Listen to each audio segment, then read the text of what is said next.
Hello, my name is Mark King. I'm a Professor of Sports Biomechanics at Loughborough University, and I'm going to be talking about the badminton smash. My co-author on this paper is Harley Towler, and he was one of my PhD students. And in particular, in this paper, we're going to be looking and comparing elite male players with elite female players. So I'm not going to talk too much about the mechanics of how we smash, but there's a bit to go through first, which is to look up, in simple terms, how does the speed build up?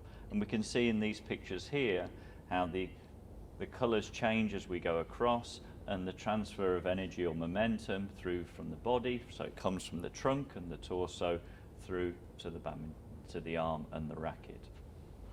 And if we then take a couple of examples of elite male, elite female, so I think this is still the highest speed in competition by a male.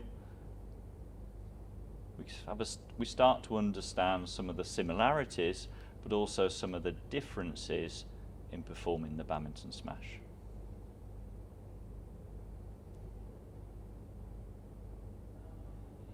And so the purpose of this paper is to do that comparison and look not only at the outcome in terms of performance, but also the techniques used by the elite male and elite female badminton players.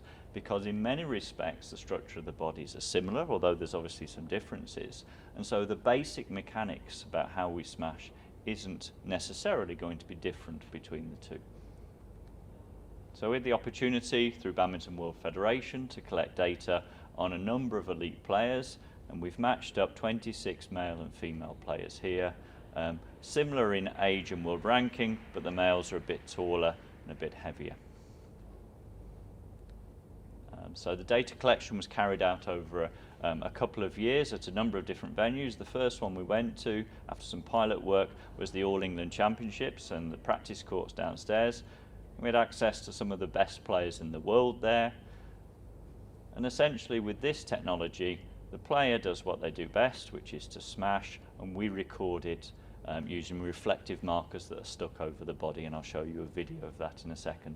And you can see all the cameras surrounding the person here, so there's 18 cameras there collecting data, I think about 400 frames per second on what the person is doing. From there we went to Badminton England, and we had the opportunity to collect data on all of their national squad back in December 2016. So here it's one of their top players at the time, again doing the smash, and then also one of the top females. So we collected a whole range of data which was made up and contributed to the study. And then we also had the opportunity to go to the World Championships in Glasgow and do the same there. So we've got this nice elite data set, 26 males and 26 females. And what do we see? Well, we see the reflective markers on the body. So we don't see the person, we just see how their limbs are moving, and you can see the movement there through the smash. And then from that three-dimensional dot the dot, we label all the segments, or my students do, and we can start to see the person a bit more clearly.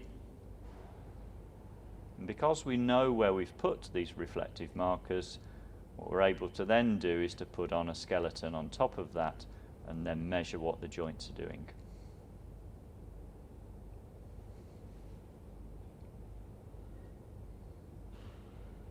So we have this data set of 26 males and 26 females, and if we summarize what that data looks like, we can see here that unsurprisingly the male players are smashing faster, about 25% faster.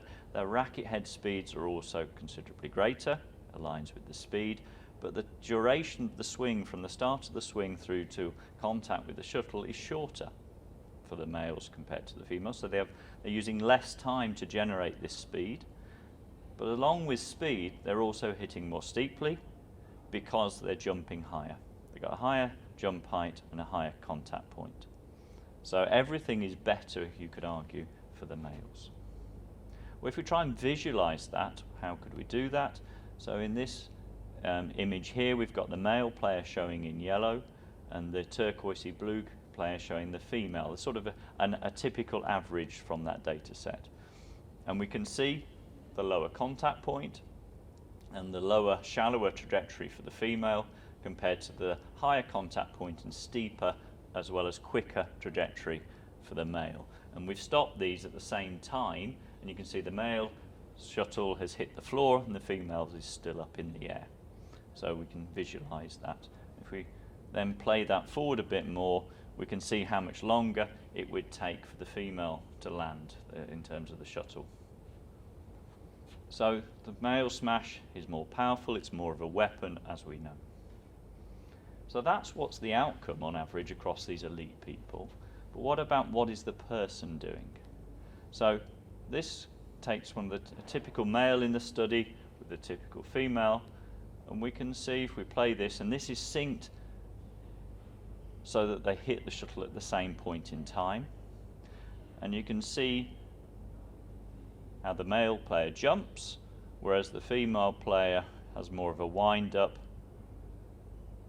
and the male player has a shorter swing through to hitting the shuttle. Well, it's quite hard to visualize this completely from the comparative video here, though you'll start to see some similarities and differences. But if we look at this as a sequence, we can really start to compare across the two players here. And where I want to look at first is actually how similar they are at contact. So you see the position here, they're not so different. So if I just showed you that image without the rest, you might find it quite hard to say which was the male and which was the female player. And then as you backtrack further, the greater the differences occur. And this in part is due to the physicality of the players, the male players being more physically stronger, and they're able to have a bigger wind-up, a longer wind-up over a greater range of movement to produce the speed at the end. But this is the critical point. So we actually don't see much difference at contact, apart from the contact point being higher for the males. The shapes in the body are similar, and the further back we go, the more the differences we get. And this is true across many sports. This is the most important time at the end. But what we probably find in coaching is that we coach a starting position.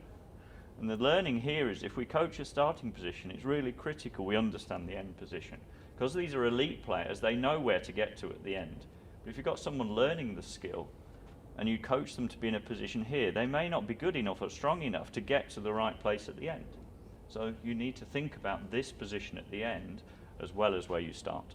And that's true not just with males and females, true across all abilities. So if we look in a bit more detail about what's happening in the technique, so this is a plot normalized from the start of the swing through to contact, and this is all of the data in an ensemble plot split male and female. The males in the pinky colour and the grey-blue for the females. And we've got the statistical analysis here on the right, and where we've got the grey areas, this is where these graphs of all the data are statistically different between male and females. And the angle we're showing here is the X-factor counter-rotation of the trunk. And we can see the differences are early, as we saw in the stick figure skeletal pictures before, but by contact, the latter part, they're the same. So the differences are here. There's more counter-rotation for the males compared to the females. And this is linked to performance, not only in the badminton smash, but golf swings, for example. Look at this measure quite a lot. So that one's quite obvious and not so unsurprising. The next difference we found is in something that's perhaps not been linked to performance, and this is the forward flexion of the trunk. And we've got a difference here, and this is probably mainly due to the difference that the males are jumping and the females aren't, rather than this being linked to performance particularly. And then we look at the third difference we find is in laterally flexing of the trunk.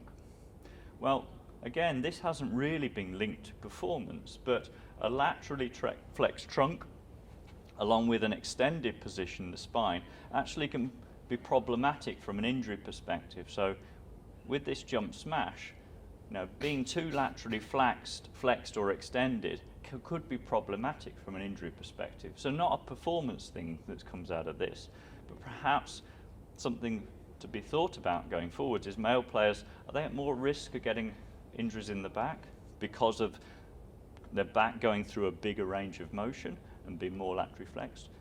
That's unknown, but maybe.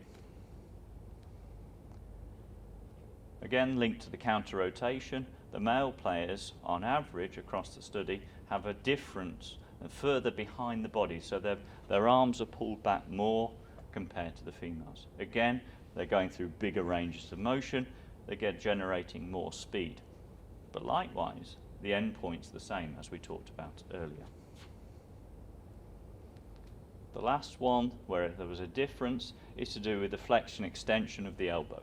So the females are using a bigger range of motion, a longer swing, in an attempt to generate high endpoint speeds. And we see a difference there. So the males have a much shorter swing there in that respect. So, to summarize, the males have a quicker smash, they jump higher, they're able to smash more steeply, but they do this in terms of the swing, not the jump, but in terms of the swing time, in a shorter swing time. So the differences we see are much more during the backswing, and we have a much more similar position at impact between the males and the females. And this is common across sports. And so to finish, just want to acknowledge Badminton England and Badminton World Federation who've helped collect the data, and also all the students and staff who support me at Loughborough, and thank you.